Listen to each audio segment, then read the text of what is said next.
Hey everybody, Nick here. I wanted to do a video on the Sunterra stainless steel Santa Maria grill. There's not a lot online. There's some Sunterra videos about a couple of their different Santa Marias, not a lot for their built-ins, and nothing that I could find on their stainless steel. I even emailed them and asked them to send me some pictures of it, and they didn't have anything from any customers. It doesn't sound like too many people buy them, not because of build quality or anything, just I think they're a little on their higher end. But when you're doing an outdoor kitchen like I am, we're in the middle of building it right now. Stainless steel is a really good option if you have the ability to, because it's not going to rust on you. You never have to repaint it or anything like that. But I wanted to show the build quality because, like I said, I couldn't find anything online about it. YouTube didn't have hardly anything, nothing on the stainless steel at all. So want to let anybody know who's looking at them, give them kind of the idea of what this thing was like. Sunterra was great to work with. Right after I placed my order, I got an email from them saying, hey, you forgot to put in a promo code. They gave me a discount on it without me even asking. I would have never known. So it was great of them. I got an email when the thing was ready. It took about 10 weeks, but got an email when the thing was ready. Really good explicit instructions on how the delivery was going to go. Carriers dropped it off. This thing is heavy as all get out. So I got the 36-inch. It's right here. Flip around in a second. Got the 36-inch thing. Weighed 450 pounds on the crate, 385 or something like that on the grill itself. So it is heavy grill.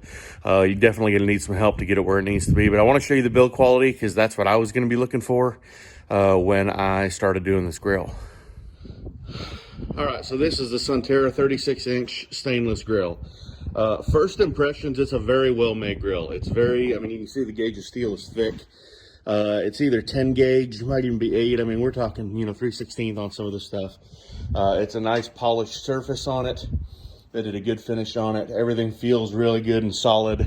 I mean, everything, just the build quality itself looks absolutely wonderful. I will say to me, the one little disappointment I had in the build quality is I don't feel like the welds were that great. I don't think it's a bad weld. I think it's going to hold up really well.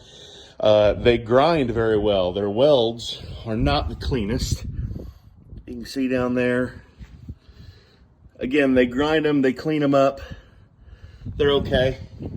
They could be, try to get in there. They could be a little bit cleaner, especially on something stainless like this. I would like to see something maybe be, run some dimes a little bit better. But for as dirty as the welds look a little bit, they're cleaned up well, they're polished well, so hopefully they're going to hold up real good. There are a couple little rust spots here I'm a little concerned about.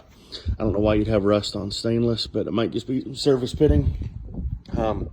Other than that, it's a very well-made grill. I wish I wouldn't put that barbecue pit boys thing up there. Maybe give you the option to put that on there because I'm not a fan of those guys, but you can drill out those rivets and take it off. Assembly was very easy. Once it got in here, you had to unwrapping everything out of saran wrap was the hardest thing to do. So all you had to do was put on this handle with that one bolt right there, undo it, put the handle on, and then put the wheel on, and you got one, let me get my finger in here, one little guy right there, just one little cotter pin you had to put in there and bend out, and then the thing was done. When you put this grate in right here, make sure it's going the right way. If you have this thing backwards, these drains are going to be too long and they're going to hang out over and not drain into this, but if you put it in the right way, they're short and it'll drain right down into the pan. Operation of it, up and down, is very smooth.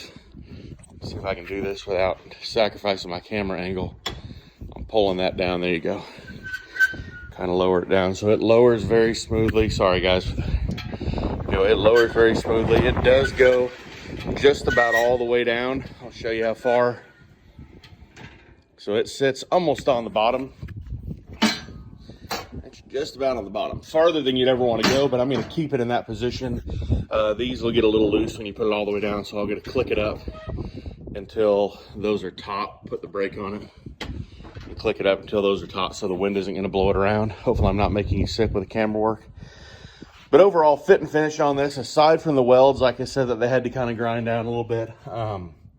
Very clean. I'm really looking forward to using this. This handle operation, being able to lift it up like that, drop it down. It's got these stops in the corner, so it stops the door. That's great. The fire brick that's inside fits in really tightly. It's a great design, and the way they packed it was wonderful too. I mean, it did not move in the packing process. All these were saran wrapped up tight.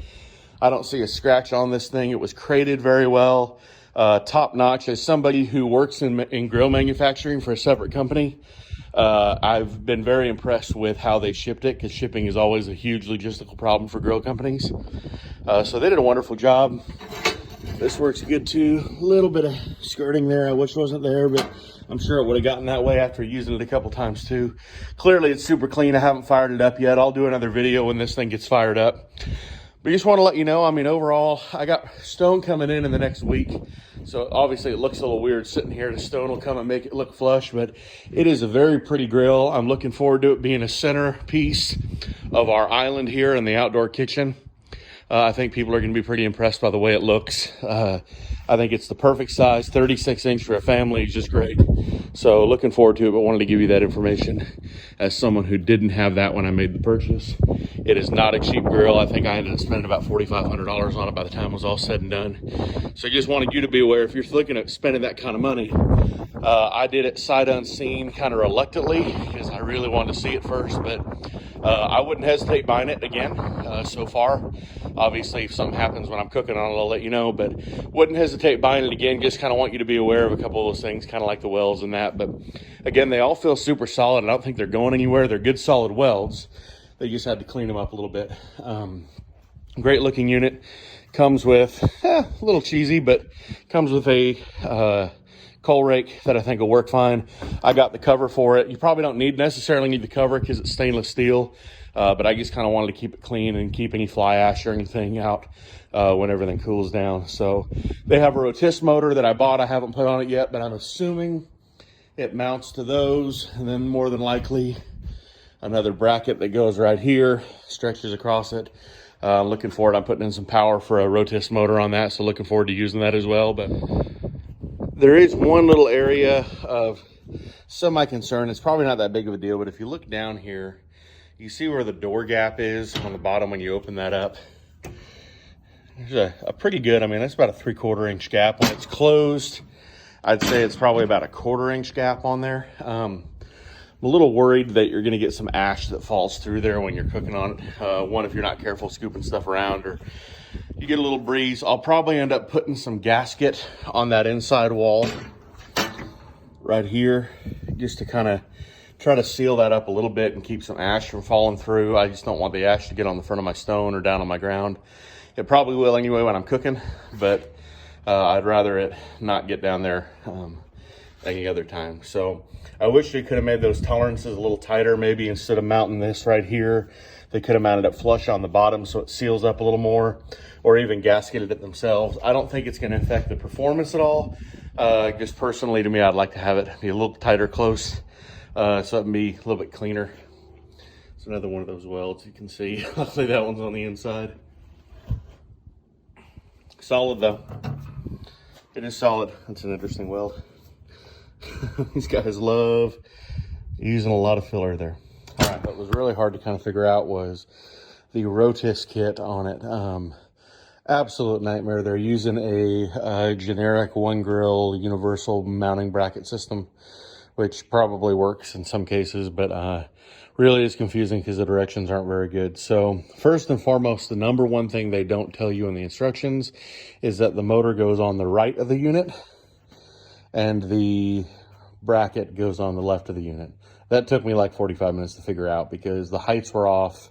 You'll notice that the mounting screws that the pre-drilled mounting holes that they use for the Sunterra are higher on the right than they are on the left, which makes you feel like they made a mistake until you realize this has to be raised. So basically you're going to take this, you want this bracket to angle in rather than out, and you want that to be on the left hand side, and then the motor kit mounts on the right hand side like that, and by the time you get all that squared up, it'll end up being level. But that was the hardest thing to figure out. Again, I'll give you a key what that bracket looks like because the pictures are pretty horrendous on it. But once it's all said and done, it's solid. Things should work pretty well. Impressed with how it'll mount on there. It's just the one grill universal mount is not very good. So that is a Sunterra 36 inch stainless steel Santa Maria. I'm real impressed with that. I think you guys will like it too, but hopefully this will be good information for anybody who's looking at pulling the trigger. Thanks, guys.